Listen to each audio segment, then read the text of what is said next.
Today I need you to embrace what comes hard. Today I need you to accept the challenge. Today I need you to fall in love with the process. There will be plenty of opportunities to get discouraged, to lose your passion and think that it's not meant to be. But if you're going to reach your destiny, you have to have a made-up mind. If you give up after the first time, or the 5th time, or the 30th time, what that really means is you didn't want it bad enough. There should be something you're believing for that you are relentless. You are not moved by how impossible it looks. You're not discouraged by how long it's taking. You don't give up because people told you no. Your attitude is, if I have to believe my whole life, I am not going to stop believing. I am not going to take no for an answer. I'm not going to settle for mediocrity. I'm going to keep pursuing what's in my heart. And ask ourselves, what do I really want? What do I really want? And write it down. Writing causes thinking. Thinking creates an image. And you get these images going, you're building a vision in your mind. It's the visionaries that's changed the world. Think of that. But what keeps that competitive edge, what keeps you on top, is the ability to think and prepare mentally over and over and over again. The body has limitations, the mind does not. We focus so much on what goes on from the neck down that we forget it all starts from here.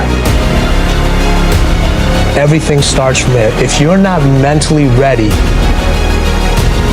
you're never really physically prepared. And that's where the preparation starts. What would your life be like as you look toward the future if you decided, I'm not going to allow my fears to stop me?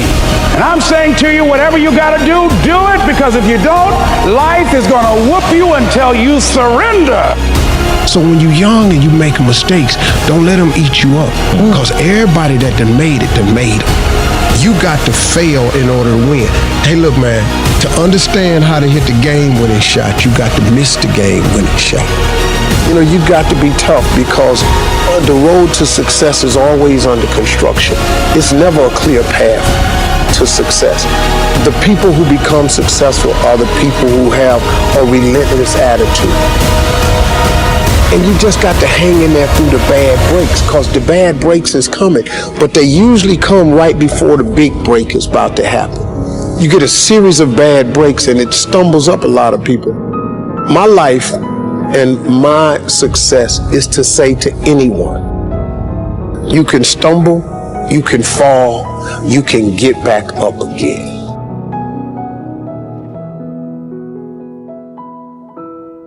No matter what you face, no matter how bad it is going to be, when there is a challenge, and by a challenge I mean anything in life, any challenge, anything that you're facing, the only way to overcome the challenges that you face is to start walking. Take that step every day, no matter what you are facing. Get up and start walking. I have the ability to see the end before the beginning even begins. And what that means is I know that to get to the very end, I can see it right now. So before I went to Butts and I was losing all this weight and shit, I saw myself walking across the stage at 191 pounds. That's what I had to get to get into the door. I saw myself 6 months, a year later, whatever's going to take me to do it. I saw myself walking across that stage, getting that certificate of graduation from Butts. And I was able to be there at 300 pounds. And that feeling that I was nowhere near that feeling, I was able to put myself there 1,000,000 times every day. And that feeling of like, my God, that is going to feel amazing. That's what made me suffer. That's what allowed the pain to be real and say, this is worth it.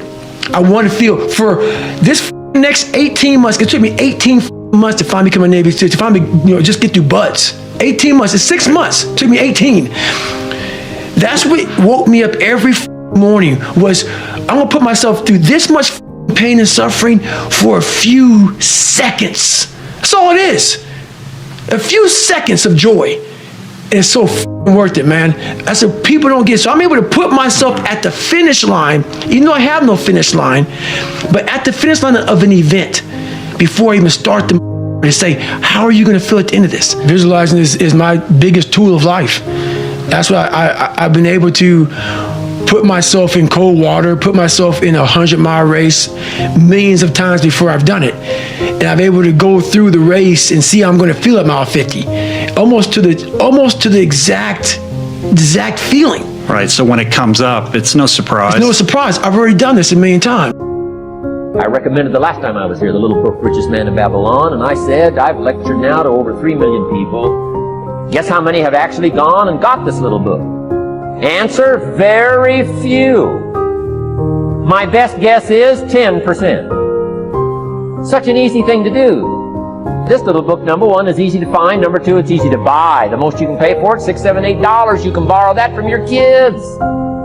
But if it's easy to find and easy to buy, and if it's easy to read, why wouldn't everybody go get it? We don't know. I don't know. Nobody knows. Here's how profound it is. Some do and some don't. Now here's the numbers. About 10% do. We don't know the mystery of that. And I'm telling you, 10 years from now, those numbers will still be the same. The numbers don't change. Only the faces change. I used to belong to the 90% who couldn't be bothered even if it was easy. How many people have a library card? Answer, 3%. 97% couldn't be bothered. Guy specializes in happy hour, but he doesn't have a card. And now readily and quickly blames the government and blames his company and blames the pay scale. Here's my advice to you today. Walk away from the 97%. Don't talk like they talk. Don't go where they go. Don't act like they act. Don't specialize in what they specialize in. Throw away the blame lists they cling to. You got to be consciously conscious today, because your environment can hypnotize, mesmerize, and paralyze you. The other thing is, take full responsibility for your life. Oscar Wilde once said, responsibility is what we expect from somebody else. This is very true. Most people dread accepting responsibility. That's just a fact of life, and we can see it in operation every day. We can see ourselves getting hot under the collar when the dentist keeps us waiting, and we're sitting there reading old magazines when our appointment was 30 minutes ago. And we don't stop to think that we forgot to mail in this month's mortgage payment. We can see ourselves growing angrier and angrier because a business contact is supposed to call at noon, and here it is almost 2 o'clock, and the phone still refuses to ring. But we don't stop to think about the calls we ourselves have forgotten to return while we've been so busy fuming. We can see ourselves writing an angry letter to the airline because a flight was delayed, but we don't write an angry letter to ourselves when we're late for something, even though that might not be a bad idea at all. Yes, we can see avoidance of responsibility all the time in both our personal and professional lives. And here's something else we can see just as often. We can see that most people aren't as successful as they wish they were. Do you see there's a connection between these two very common phenomena? I certainly do, and by the end of this session, I hope you'll agree with me. I hope you'll understand that it's in your best interests to take responsibility for everything you do. But that's only the beginning. I'm also going to suggest that many times it's even best to accept responsibility for the mistakes of others, especially when you're in a managerial or leadership role. I can hear you saying, what? Accept responsibility for someone else's mess-ups? Why would I want to do something like that? Well, that's a fair enough question, and over the next few minutes I'll try to answer it. One of my weak points in my personal life is I don't like technical stuff. So even though I have to be on Twitter and Instagram and Facebook, I don't care for that. So guess what? I find somebody who loves to do that. You know, I find somebody who has a strength where I will have a weakness, and I partner with them. All you're trying to do is get to the goal. No one gets there by themselves. Everybody needs help. Now, when you know what you got going for you, be confident, not cocky. Managing your strengths, knowing what they are, and don't let nobody talk you out of it. And that gets you fight ready. You get fight ready like that. You got to know you. Helps you develop your skills. All the while, you're developing your strength. You just got to keep developing the strength. Don't let anybody talk you up. At the same time, you must work on improving your weaknesses. So I've had to, in spite of myself, get on Instagram, get on Twitter, get on Facebook. I got to do the videos whether I want to or not, because the world is moving to social media. If I had as many followers as Kim Kardashian, I probably wouldn't even have to do this TV show.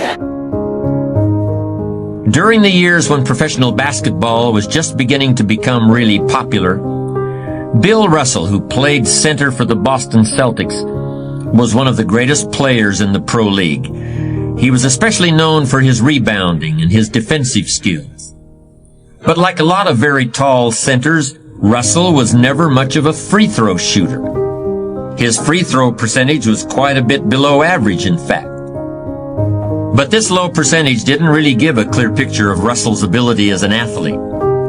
And in one game, he gave a very convincing demonstration of this. It was the final game of a championship series between Boston and the Los Angeles Lakers. With about 12 seconds left to play, the Lakers were behind by 1 point, and Boston had the ball. It was obvious that the Lakers would have to foul one of Boston's players in order to get the ball back. And they chose to foul Bill Russell. This was a perfectly logical choice, since statistically, Russell was the worst free throw shooter on the court at that moment. If he missed the shot, the Lakers would probably get the ball back, and they'd still have enough time to try to win the game. But if Russell made his first free throw, the Lakers' chances would be seriously diminished, and if he made both shots, the game would essentially be over.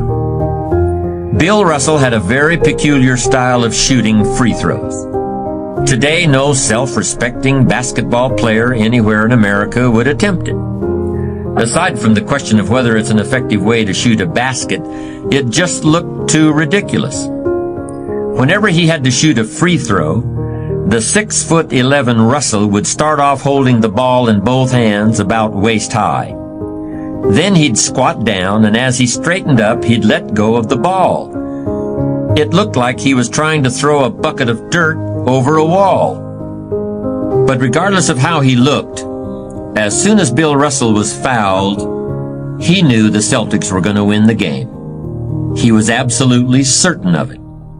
Because in a situation like this, statistics and percentages mean nothing. There was a much more important factor at work, something that no one has found a way to express in numbers and decimal points. Simply put, Bill Russell was a player who wanted to take responsibility for the success or failure of his team. He wanted the weight on his shoulders in a situation like this. No possibility for excuses, no possibility of blaming anyone else if the game was lost, no second guessing. Bill Russell wanted the ball in his own hands and nobody else's. And like magic, even if he'd missed every free throw he'd ever shot in his life before this, he knew he was going to make this one. And that is exactly what happened. That is what virtually always happens when a man or woman accepts responsibility eagerly and with confidence.